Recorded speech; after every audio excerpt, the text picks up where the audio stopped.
Today we're going to talk about the combining text in Excel. So here I've a set of data that I have, which consists of name and surname. So what we want to do here is to try to combine these text into one column. So given the situation, probably you might need to use this function to combine text so that they all be included in one Excel column.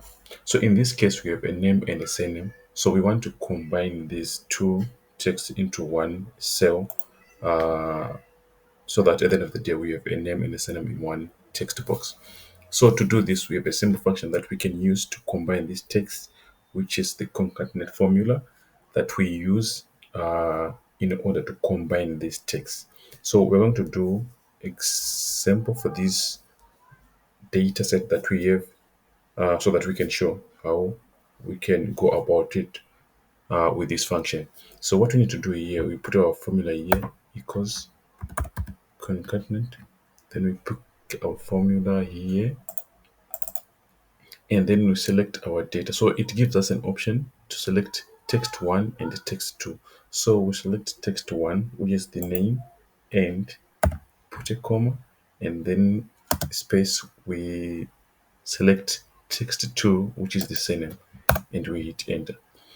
As you can see here, we now have our data in one text box.